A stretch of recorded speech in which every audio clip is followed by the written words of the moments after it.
How do you plan your week as an entrepreneur? This is a very important question that entrepreneurs who are watching this video, yourself included, probably want to know.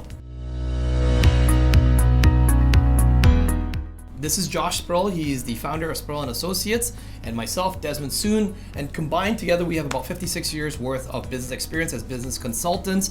Josh as a CPA, as a fractional CFO, as an entrepreneur, as a CEO himself, and what we're here to do is to help you beat the odds. If you're an entrepreneur, you already know that 96% of business owners fail. So how do you not end up as one of those statistics? Pay attention all the way to the end of this video. We're going to give you some actionable items, and we have this entire playlist up here in which I'm going through the manuscripts of Josh's upcoming book. You can get the book in the description below, and we're going to help you avoid the landmines as an entrepreneur. Many times these are myths that you may actually believe, and you're on a trajectory for a crash course here. So we're about to help you get away from that. Josh, when you hear someone say the myth, right, that they think that they can't have a repeatable calendar. We've got so many of these younger entrepreneurs, the millennials. I feel a little bit old saying this, but I'm in my 40s now, mid 40s as we are making this video, and Josh is coming into his 40s as well too. What's your take on that? I can just wing it every single day. That every single day I want to just deal with it as it comes. What is your take on that? They think, the misconception is they actually think that a regimented calendar is undesirable. Yeah, I think they quit their job before to get into entrepreneurship because they hated the regimented calendar, right? But that regimented calendar is what actually gives you the time freedom that you were seeking in the first place. Okay, explain why. So what happens is by having a regimented calendar, you get to assign times to every task, right? So by assigning times to every task, it makes sure that you're actually tackling everything you need to do in your business. You're not spending too much time on a task that for too little result, right? Okay. There's a law of diminishing returns in every task that we do, whether we're doing marketing or sales or production or administration of the business. If we spend too much time in one and ignore the others, it's not like if we're super good in administration that the products and services are going to go out and sell themselves, right? Right. There's only so much time that we have for that, right? So it's going to actually force you into allocating our most precious resource, being time, effectively, right? Across all of the things that we need to do for our business to succeed. Then, once you've done that, where you've allocated this time effectively, now you can start delegating that time effectively. Okay. But if you were always just doing things ad hoc, you actually don't have any knowledge or proven track record of how long each task takes. Yeah. So now you're always either you just abdicate the responsibilities for someone else, in which almost always it's going to take an inordinate amount of time to do that task for someone else, right? Or B, you continue doing it yourself. Neither are actually getting you that freedom that you want. And this is why most entrepreneurs can't scale their business, right? We know a lot of solopreneurs, small business owners. They may have the odd VA or assistant around, but they can't delegate the work because their business, their schedules, they don't have fixed, predictable schedule. And you've seen that the millionaires and the billionaires, the people who grow and scale companies, who are able to sell their companies or take it past 10 million or even up past $1 million. The one common thing is they all have a predictable schedule. I tell people, and we posted on our Instagram not too long ago, it's like if you can't teach someone to run your calendar, you're never going to convince someone to buy your business. Yeah. That's as harsh as we could say it, right? Yeah. You really have to realize that it's not an undesirable thing. It's like, you can do it whenever you want, but because you're insistent on doing it whenever you want, that's why you're responding to emails at 10 o'clock at night, right? Right. That's why you're taking phone calls while you're on vacation. That's why you work on Sundays instead of taking the day off, That's why you can't plan things in your calendar and schedule time off when you want to schedule time off. Because other people are controlling your calendar instead of you controlling your calendar. And you don't have a great idea on how long each function in the business takes because you've been doing a little bit here, a little bit there, right? Then you also have the dangers of task switching. So it's very likely that each one of these tasks is actually taking you more time to do this. By the way, we've got another video up here in which we talk about being very focused versus multitasking. I'm guilty of that. I tend to be known as a multitasker, and luckily for me, I've got a business consultant and a business coach like Josh who holds me accountable, and he's helping to tone that down a bit. I still multitask a bit here and there, but as I get more and more, we make more money and have more employees, Josh has been helping me to less multitask, more focus. So if you're curious about that, go check out that video. Josh, what are some action items for business owners? Can you give us an example of what you've seen? And maybe start with your business and then also talk about some of the more successful clients you have.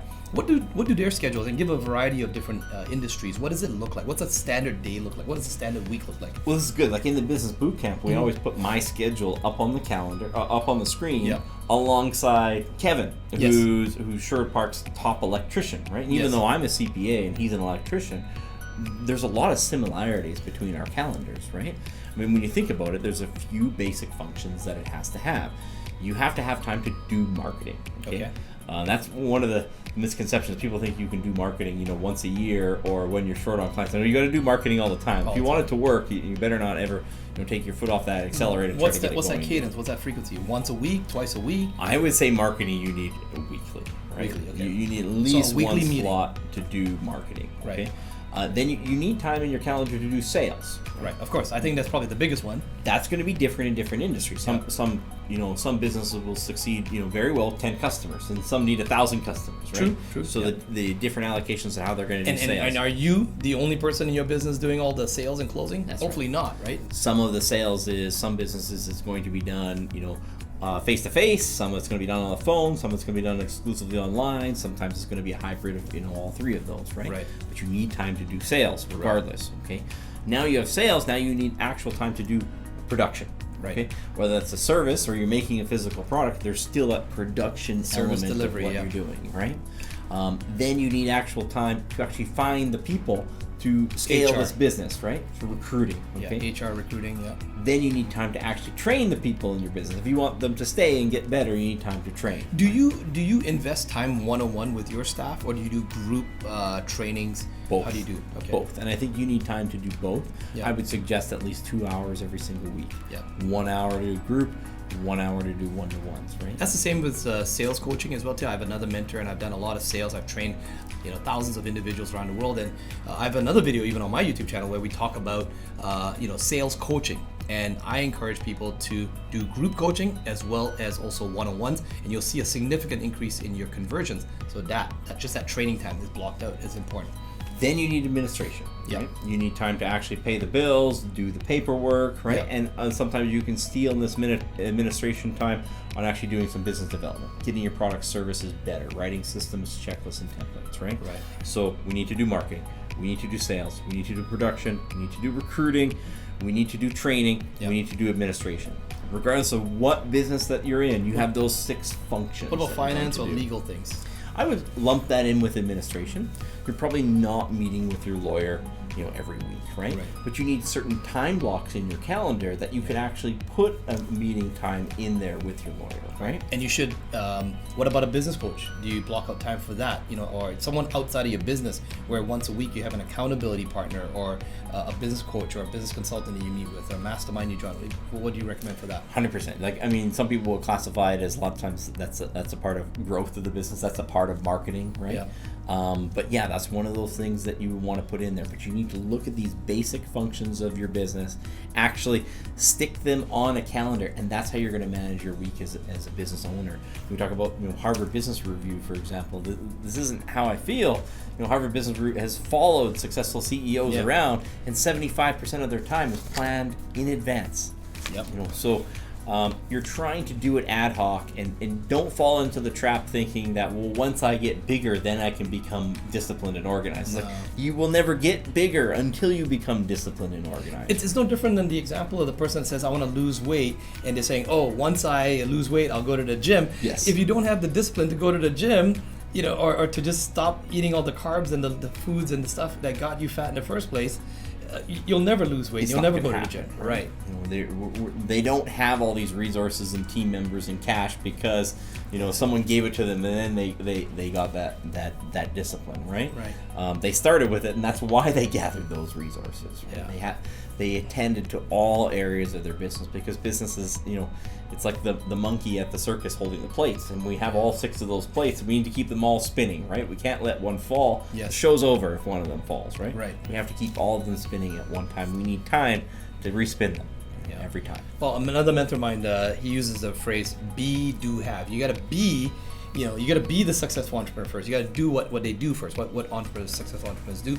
You got to be that. You got to do the work. Then you have the results of a successful entrepreneur. Josh, what are some action items here? Again, you talked about that repeatable calendar. By the way, the purpose of these videos, if you're watching these videos and you're subscribed to the channel and you're very interested in these videos, the name of the game here is not just to watch the videos. The name of the game here is to actually implement something. If you implement just even one strategy, one action item that Josh and myself have shared with you through the series, do let us know. Comment in the comments below. We'd love to give you a shout out. We'd love to, give you a feature, some kudos, maybe even pin your comment, or maybe even bring you on in the future for a future interview, just because you are already beating the odds. And so we like to give kudos where kudos are due. Josh, what is something that they can do this time watching this video before the next video? List out those 6 functions of the business. Yep. Add in the specific ones to their business. Is there any one particular one that should take precedence over any others? Not really, right? I mean, I suppose you could argue, sales and marketing. Most entrepreneurs tend to underestimate how much time that actually takes. I think under 100,000, if anyone's under 100,000, definitely sales and marketing. Even under $1 million, sales and marketing is going to be a key thing. It's going to be one of the main ones. I would suggest that even business owners above that, they're above 10 million, people drastically underestimate how much time they spend on sales and marketing and actually acquiring new customers, and how little time they spend on the administration. Right. They're not spending 0 hours on the administration either, right? So list out all those things, get them on the calendar, get them on that repeatable calendar, launch version 1, figure out what's missing through the cracks, and then update it with version 2. What about the person that wants to get the ducks all lined up in a row? They want to get it all perfect. What would you say to that person? It's impossible. It's impossible to get it perfect, because you're just going to gain so much experience of what was necessary and what was not. You might plan too much time on production and too little time on employee one-to-ones, right? So you're gonna have to steal from one to put into the other, right? You might have to start a little earlier in the day, finish a little later. You might have to adjust the number of weeks you can take off vacation per year. There's different levers that you're gonna pull, but you'll never know, you'll never know which one to pull first unless you launch version 1. It's the only way to do this. I agree. In fact, what's coming to my mind is some other quotes that I've heard over the years. Imperfect action beats perfect inaction. So don't overthink it. Don't get analysis paralysis. And experience is not the only. It's not the best teacher. Experience is the only teacher. So experience it first. I would suggest definitely follow Josh's advice. Make out a calendar. Let us know how it goes in the comments below. Hey, that's version 1.0. Steve Jobs did not wait for perfect version before he launched the iPod and the iPhone. He just launched version 1.0 and then he evolved it and made it better. So we'd love to hear your comments. We'd love to even see you at the boot camp in person. We'd love to answer more of your questions. So make sure you subscribe, hit that bell notification, and we'll see you in the next video.